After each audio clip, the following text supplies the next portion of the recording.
Hello my loyalist brothers and welcome back to another video. So today, you guessed it, we're going to talk about Lionel Johnson.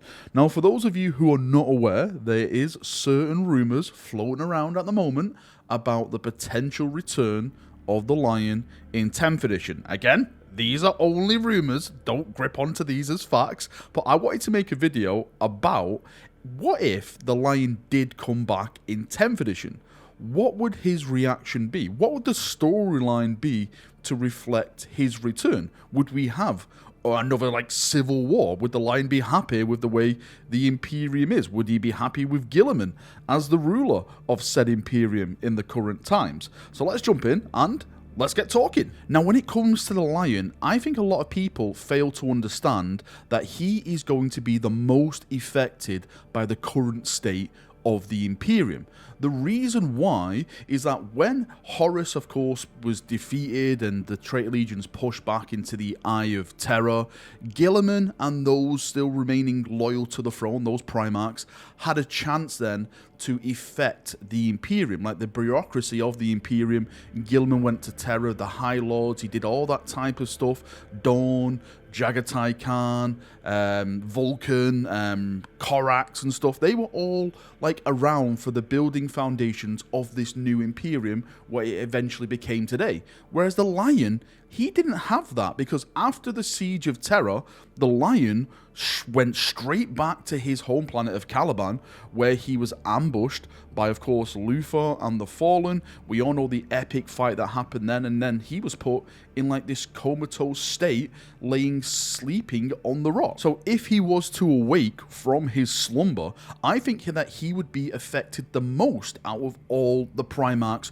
who could potentially come back. Jagatai Khan probably saw this coming, Guilliman knows the bureaucracy and stuff like that, Rogel Dawn is probably in the same plate as Guilliman. The Lion basically left during the Horus Heresy, and he's coming back to this whole mess, the Imperial faith, everything like that. It's absolute madness. Now, before we go down that road and his reactions to the ecclesiarchy and everything, we really need to have a core founding of why he has returned to the 40k setting. Why is the reason he has been brought back? Well, I think there's going to be two reasons. One is that we do have rumours of Angron returning this year in 9th edition. That would mean that Guilliman would be outranked by 3-1 of his traitorous brothers, because you've got Magnus, Mortarion, and then again, like I said, potentially Angron returning, or their legion, or their favour with Chaos. I think it's going to be a bit too much for Rabute to hold back that tide. So introducing another loyalist brother to the setting could really, really work to help him, aid him against that battle. Now, the other story point is Luthor. So for those of you who are not sure who Luthor is, I'll just do a quick summary.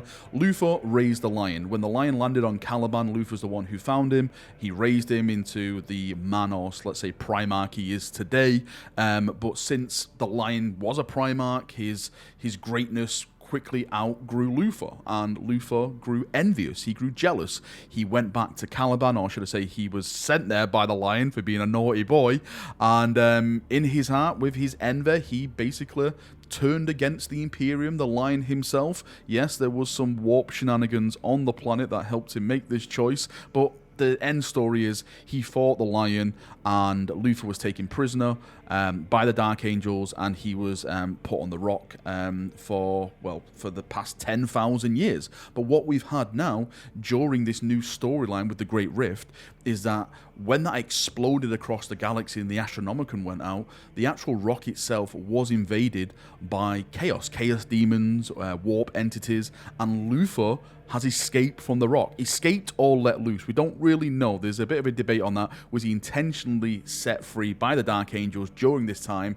so he can actually go to more Fallen and they can track him down, or did Chaos actually release him to cause more damage to the Imperium and the Dark Angels? And I think they're actually setting up for a big story, a part of this, because what we have now in the northern parts of the Imperium, just above the Great Rift, where warp travel is hard, the Astronomicon really can't get through. It's kind of like a breeding ground for Xenos invasions, chaos incursions, warp shenanigans, shenanigans, everything like that, because it's so hard for the Imperium to control. Now we have this mysterious figure who is gathering fallen to him in a legion-size strength. That is one of the key words here, a legion-size strength. So we're talking thousands upon thousands of fallen Marines gathering under one person. So it would make sense for the Watchers in the Dark who are guarding the Lion on the rock. Even the Dark Angels don't know the Lion is on the rock, by the way, just for your information. It's the Watchers who actually have him.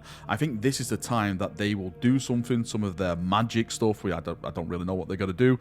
And the Lion will rise. He will wake up and he will actually come back and assist the Imperium. The last thing he wants is for his failure to be the damnation of his father's empire. Now the fun thing is, what happens when he does actually wake up? Yes, let's say he's given the information about Luther's escape, and of course he wants to apprehend him, he wants to bring him to justice, as well as chase down his fallen sons. But what about his luck on the Imperium now? What it's become? We all know that Guilliman was absolutely mortified by the Ecclesiarcha and the way it's dug itself into the foundations of the Imperium. What would the Lion's reaction be? Would he share that same horror? Would he agree with it? Would he actually launch a crusade against it to try and weed it out? I think these are the awesome things that potentially we can have so many storylines with the Lion's return, because the Lion's that much different. Well, he's so much different than Guilliman. Guilliman is very, very calculating. He's always thinking 10 steps ahead with the bureaucracy and how everything goes down, where the Lion, of course, he's a tactical genius. I'm not saying he's going to be an idiot, but he would be more of a vengeful son. He would go in there rather with a sword than a pen. Now, one of the things I would absolutely love to see Guilliman's reaction to the Lion's return, because they've always had this kind of, I won't say awkward relationship, but it's a lot of tension filled with it. The last time they really tried to do something together was the Unremembered Empire, where Guilliman thought the Emperor was dead, Terror had fallen, so he set up his own empire to await Horus coming to his. They made Sanguinius the Emperor. The Lion was kind of the marshal, the general who went out in the field, but the Lion, being the Lion, basically did his own thing. It angered Guilliman. Guilliman ended up breaking the Lion's sword over his knee. That is why we have the Lion's sword in the state it is, and he cast the Lion from the realms of Ultramar. Yes, they did come back together and of course worked to get Sanguinius back to Terra, but there's always been that form of tension between them. So seeing the Lion's reaction to Rebute now basically being the de facto emperor, the king of the Imperium, the emperor of the Imperium, don't forget he holds the Emperor's sword. That is a right of office. To have the Emperor's sword is to command the Imperium itself. I'm sure the Custodians will have something to say about that. Of course, they're always going to be loyal to the Emperor and stuff, but they're basically there to help Guilliman and to protect him in a way as well. And of course, the Emperor's actually spoke to Guilliman and said, you are my son. You can do this. So it'd be really good to see the Lion's reaction to this. Would the Lion then start having thoughts I should be Emperor? Why should he be Emperor? I've done more. I've achieved more. I'm more trusted than Guilliman. The Emperor gave me all his deepest and darkest weapons of the Imperium to protect. Maybe I should be the rightful Emperor of all of this and lead the Imperium to a great new era. But my only problem with that storyline is we've had that already. We've already had the Horus Heresy. We've had brother versus brother. We've had cousin versus cousin in terms of Space Marine legions. Do we really want that again? I think it'll be very boring just to go down that same road. I think it'll be lazy more than anything else to have that same storyline.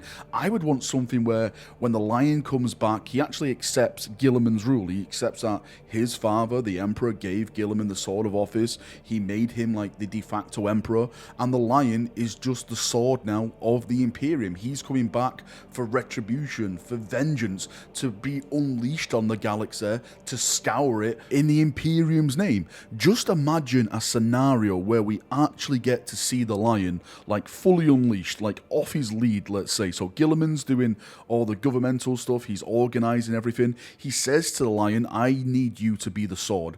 I need you to go out there and purge, kill, maim, do whatever. And the lion like has command not only of his dark angels and, you know, all the chapters connected to them, but actually like of like maybe like the flesh terrors, the blood angels. I know Dante's a big character and stuff like that, but all these other chapters and stuff under the lion's command. I think it would be an awesome thing to witness, because the lion at the end of the day is a tactical genius. During the Crusade, during the Horus Heresy, he was always made out to be one of the greatest generals the Imperium ever had. So to bring that into 40k, I would love to see some type of warfare and campaigns he could bring in the Imperium's name. Now let's just go back to the start of the video where we mentioned about Luthor and his escape, because as I stated, I think this is going to be a big part of the Lion's storyline. The Lion wants to hunt the Fallen. The Lion is a hunter. He was born on Caliban and he hunted all the darkness on that planet. That's like the core element to the Lion's building up of a character. He was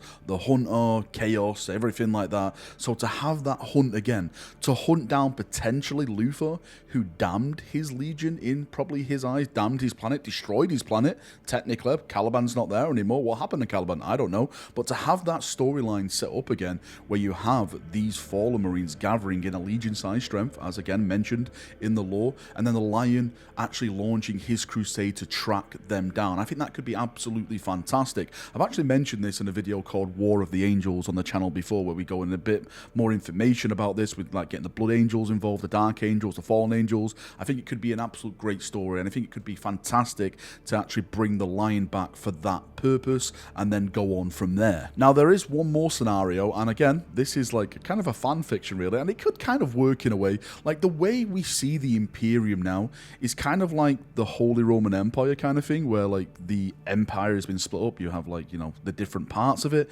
Maybe we can have like different emperors or different rulers to certain parts of that imperial empire. So if the Lion does come back, maybe he can rule the northern parts of that emperor, or be like the king in the north. I know Dante's like the big shot over there at the moment, but would Dante really not give up his title to someone like the Lion? I think like Dante would actually give his title over to someone like the Lion, to be completely honest with you, because if you've read the Dante books, the amount of responsibility that's on his shoulders and the amount of thing that chap's been through, yes, he's fantastic, he's amazing, I'm not knocking him down one bit, but I think a Primarch could be absolutely fantastic leading that crusade into the darkness in that northern bits. Then you have Gilliman in the southern bits doing everything on terror, and then the Lion out in the wilderness, out in the danger zone again, just like Caliban, hunting down the enemies, the Xenos, the heretics, that kind of stuff. I think it could, that potentially could be a fantastic storyline as well. All right, Chaprunios, I'm going to call the video there, because I've more or less been waffling for like, what, 10 plus minutes now just on these little fan theories. I would love to get your theories on this, by the way. Do you think the Lion could come back? Do you want the Lion to come back as like the first loyalist Primarch, well, should I say second loyalist Primarch, but the first loyalist Primarch to come back to help Rebuke Gilliman? Do you think that's a good choice, a bad choice? Would you rather have someone else, Jagatai Khan, Korax, Rogel Dawn? You know, put it all down below and we can have a nice little talk down there, as we always do. Thank you for coming, thank you for watching, have a great day, and bye-bye.